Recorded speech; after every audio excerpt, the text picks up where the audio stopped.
Just saying. It is Friday, right? So, I thought it'd be nice. I gotta stay over here. Okay. I was telling Ariel I'm kind of a walking TED Talk most times. I'm all over the place, but I'll do my best here for everybody online to stay up here. If I put my hands in my pockets, I'll do better. I thought it'd be nice to start out with a picture of the family ranch. And so my dad and my nephew are up deer hunting right now. And my dad sent me this photo a couple of days ago. And so my family's been ranching in the Lemhi Valley, if anybody knows where that is. Lemhi County is over on the Montana state line, about 2.5 hours northwest of Idaho Falls. And so we came into Idaho in the late 1800s down in Preston as farmers, and eventually kind of migrated north and slowly evolved into being cattle ranchers. And so I've been ranching in Lemhi Valley since the 1920s. And back in the day, 850 acres in the Lemhi Valley was sort of on the larger size of operations. And in the 50 years plus that I've been around, we have just watched one sellout consolidation to another, to the point where our 850 acres is now one of the smallest operations in the valley. Just kind of shows you how things can change over time and such. So anyway, just thought we'd get us going there. American Farmland Trust. So we are a 40-plus-year-old membership organization. We've got approximately 70,000 members across the country. And we got our start in New England. And I know a lot of folks in Idaho are like, what? What's going on? What is an organization from New England got to say? Well, 50 years ago, New York had some incredible farmland, some of the best farmland and most productive farmland in New England. And at the same time, then they really started to experience their population boom and more of that suburban sprawl. And there was a call from the people, our members, to say, we got to do something about this. We got to get out ahead of this. And so American Farmland Trust was born. And we have been working to keep our farmers and ranchers on their land through three different ways. We have three pillars to our mission. The first is what we call land protection, keeping growers on the land. The second is sound farming and ranching practices that help regenerate the soil and the water and the environment. And the third is succession, and that is keeping our people, the next generation, coming onto the land. And you're going to be hearing more from my friend Anna about that in a little bit, about succession. So with that, let's kind of get into, let's see, what do I do? I click. Where do I click? There we go. All right. So USDA does what our agricultural census every 5 years. And this is a survey that goes out to all growers that are registered with the FSA, Farm Services Agency at USDA.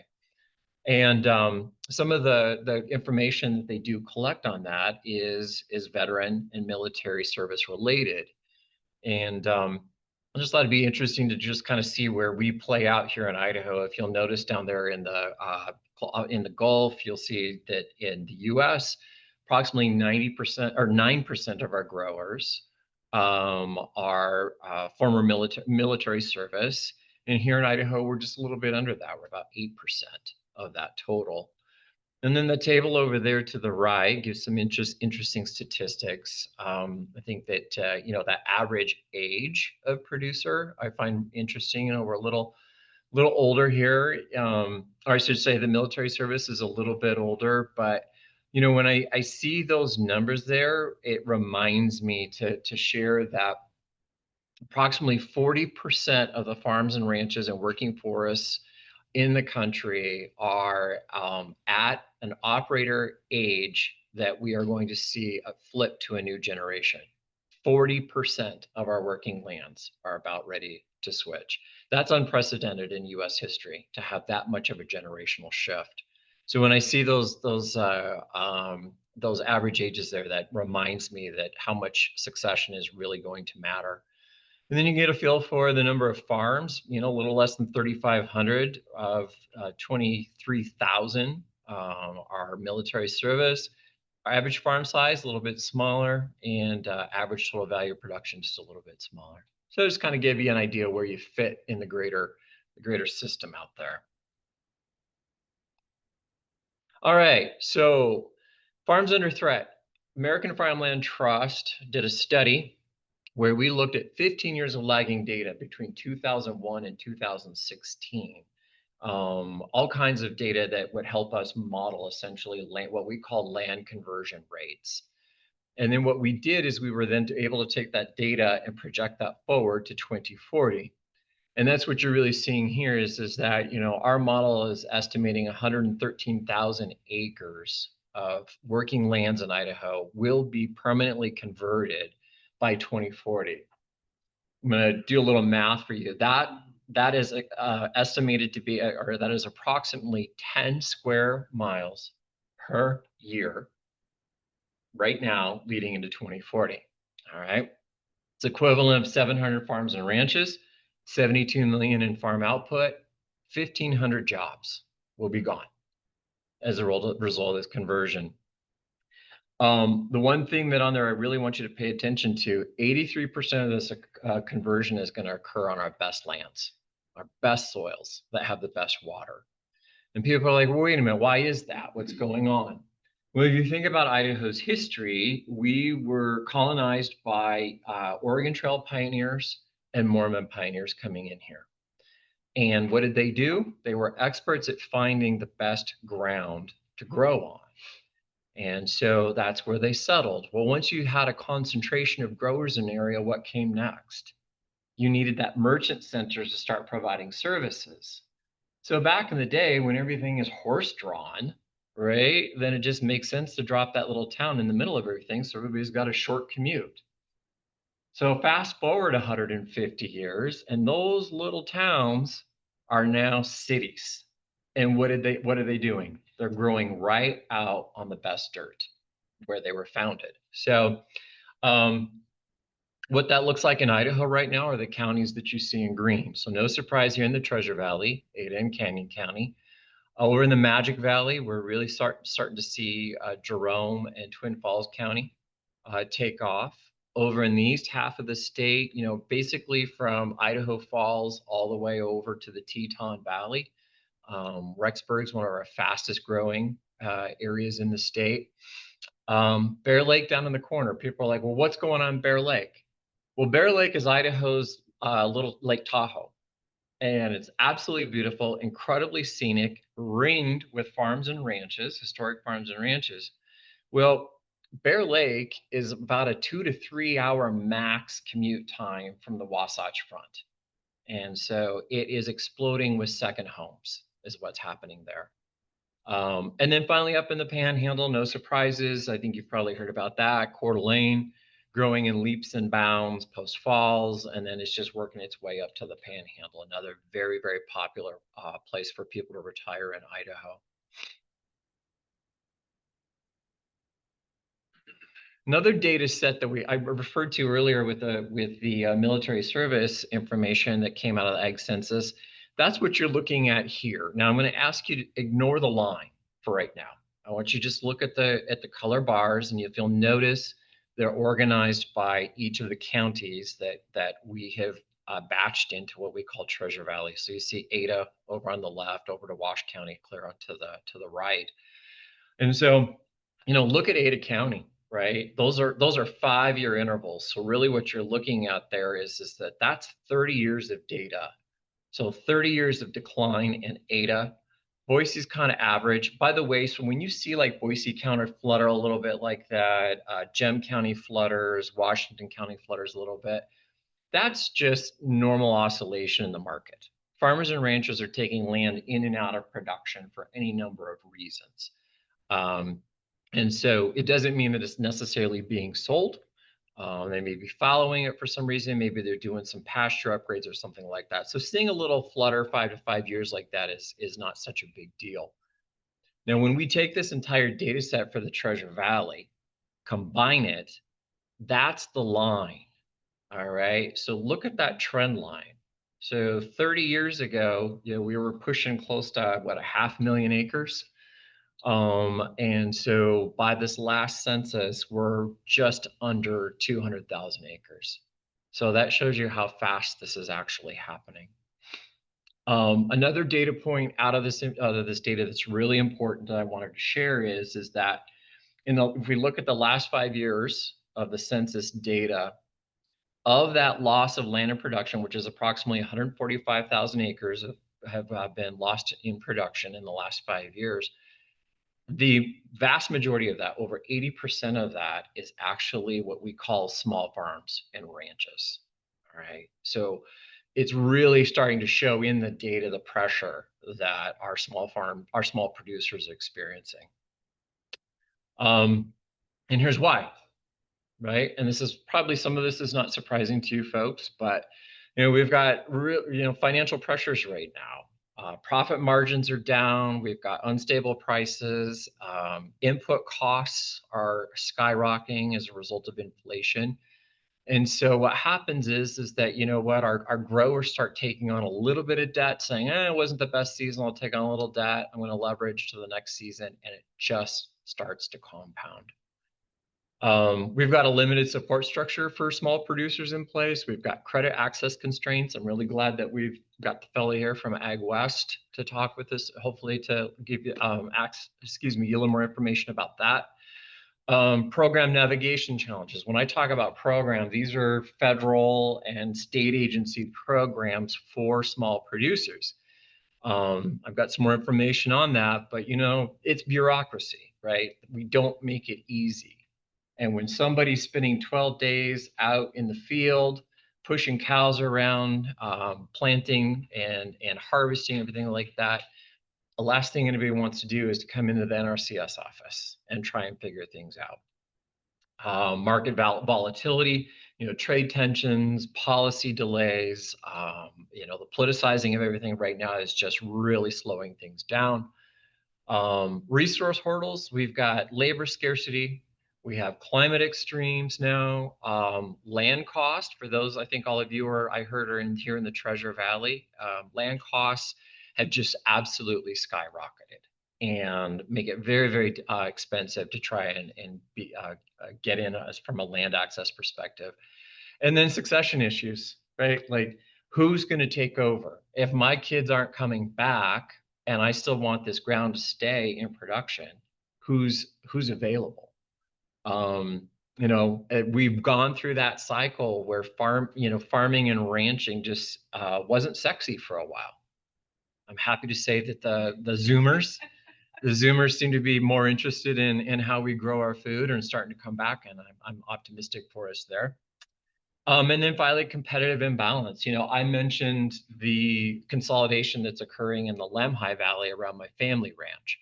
That's happening everywhere in Idaho and everywhere in this country right now. And it's been happening now for probably about 40, 50 years. You've probably heard the phrase, get big or go home, right? So really what happened is that we've seen an industrialization and commoditization of our agribusiness systems that now favor larger operations and are driving that consolidation. Okay, there's a lot of information on here, but I thought it would be useful for you all to see a summary of the USDA programs that are available to small producers. I won't go through this line by line, but you can kind of take a look that we have an opportunity for microloans, FSA loans.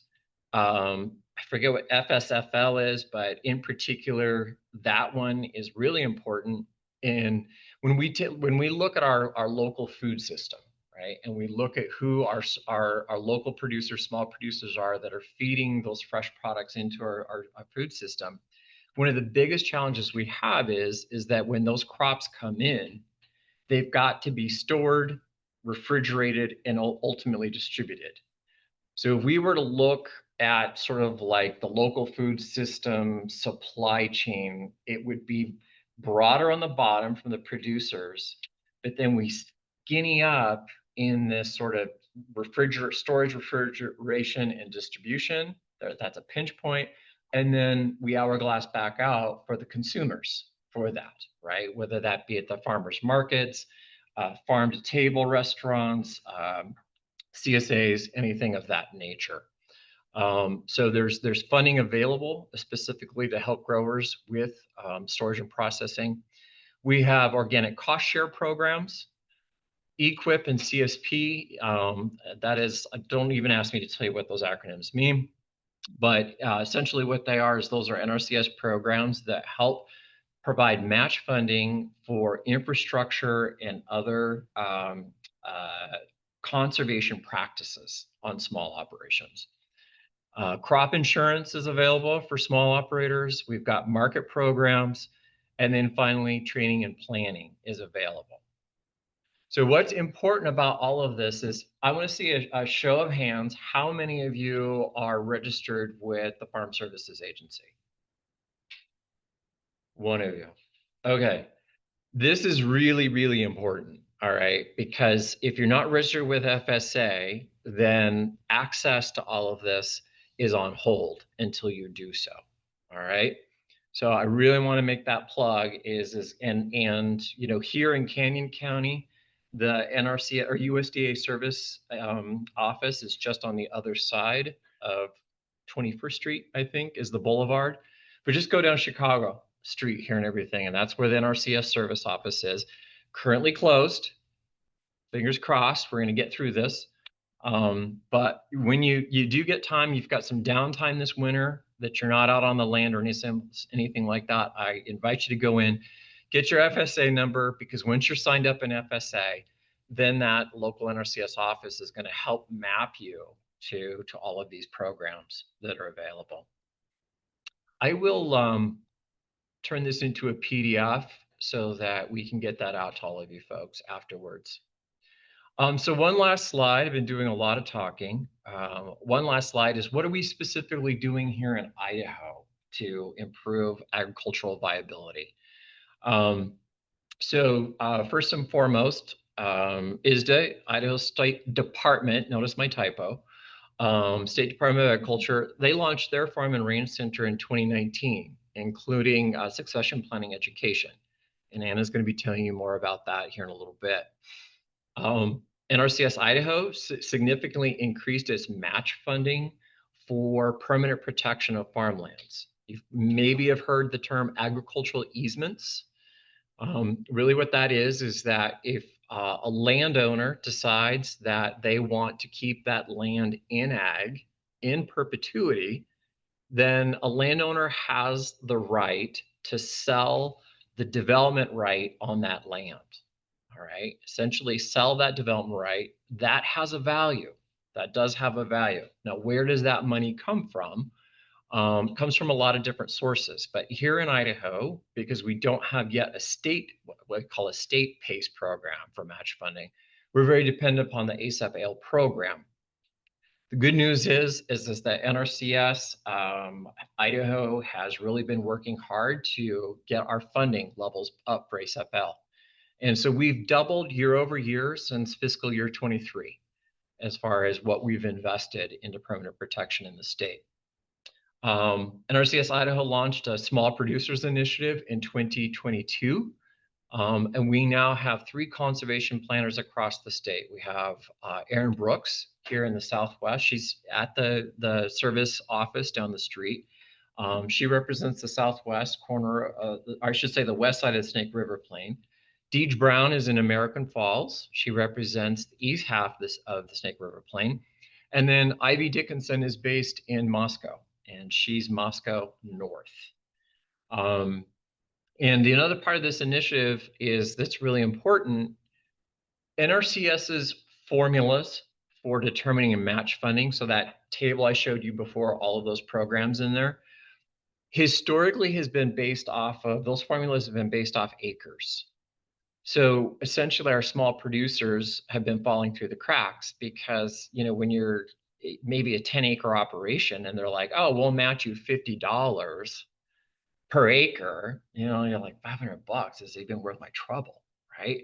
So the good news is that Idaho NRCS has really been working on actually switching over on their formulas from a per acre basis to a per unit of production basis. Okay. And why does that matter? Is typically our small producers have the ability to grow more on less land. And so that is really, really important to that we've been able to make that shift. Idaho Farm Bureau Federation, they created the Agricultural Protection Area Program in 2024. Governor Little signed the legislation in March of 24. And so what is the Agricultural Protection Area Program? It's voluntary. It's at the county level. So you simply go into the county planning office and say, I want to be an APA, and they give you a one-page application to fill out. And essentially, it's just you got to prove that you're actually farming or ranching. Once you're approved and designated as an APA, then you're afforded some the following benefits. The first is that the county cannot upzone you. All right. So you currently are zoned ag, then you stay ag. That zoning cannot be changed without your approval. The second thing that it does is that it takes Idaho's Right to Farm Act, which is state legislation, and has basically our Right to Farm Act is protects producers from nuisance claims. All right.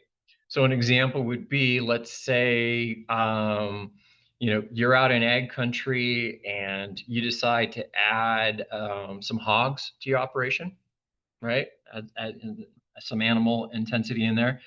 And, somebody down the road decides that they're going to subdivide 40 acres into 5 or 8 5-acre ranchettes kind of a thing. So now all of a sudden you have this subdivision down the road, wind blows, people start complaining. The Right to Farm Act protects you. You were there first, right? Now, why we brought it into the APA is because what we found is that the county planning departments really weren't taking these sorts of what we call conflict of use issues into consideration. One example that I like to use here in the Canyon County farmer, which I think is really interesting, is that they're row cropping corn, and the parcel next to them sold, subdivided. When you're on you've got 5 acres to build on, and you've got this gorgeous cornfield behind you during the summer. And when the corn's cut, you can see the Owyhees, which is actually that picture right there, in the background. So what do? They drop the house on the back of the lot because that's where they have a better quality of life back there. Problem is now that house is within the required 300-foot setback for an aerial spray operation.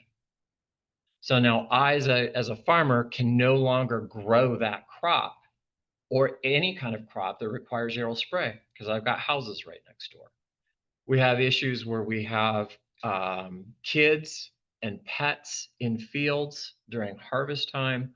If anybody's been driving around any of our farm to market roads in the Treasure Valley, you'll see all the conflict that we have with farm equipment and commuters going on. Shannon and I drove up to Weiser a couple of days ago, and definitely had our experience with that. And so last thing I'll tell you about the APA is it also protects you from eminent domain taking. As these cities are growing, they're in the mind of development. And so nobody's actually thinking about, oh, wait a minute, if we shove a sewer main right down the middle of that 40-acre farm and we take a 50-foot right of way out of the middle of that field, what effect is that going to have in the short term? And more importantly, what's that going to have over the long term? And taking that loss of production into consideration. So if you're interested in the APA, I can tell you more about it. I think that we're just kicking it off. The last thing I will tell you about it is that Idaho Farm Bureau is dedicated to adding a financial incentive to the APA. So essentially paying you on a per acre, per year basis to participate in the program. And so we hope to add that financial incentive here at the next legislative session. Last point here is that we're starting to see an emerging effort to plan for agriculture in county planning systems. Sadly, if you think about it, our current planning systems, before the population, before we started to explode, we're just plucking along just fine. Do you need to do a split out an acre for the kids to come back on the farm or split out an acre for mom and dad to retire? Wasn't a problem. But now, with the rate of growth that we're seeing, we're experiencing what I call the sophistication gap. And that is that our county planning systems are lagging approximately 10 to 15 years behind the path of growth. So these county planning systems are completely overwhelmed, not making good decisions. And quite honestly, the decisions are being made are in favor of development, not necessarily balancing development with agriculture. You can have both. You can have both. Um, we're seeing, emerging efforts here in Canyon County. The most recent comprehensive plan update had very robust ag protection elements written into it. And so that's important from a longevity perspective. I know you all have a lot on your plate. Trying to pay attention to what's happening at county and planning and zoning probably is the last thing you want to do. But I will say that you don't have to track every project, but you do really need to pay attention when the county is updating its comprehensive plan to make sure that your voices are heard, right? It's not, if we don't get the agricultural voice back into the conversation in planning, Idaho is just going to become another Southern California, right? We're just going to sprawl our way to the death of our agricultural economies. So I think that is all I had to offer in slides. Yep. So I've been doing a lot of talking. Questions?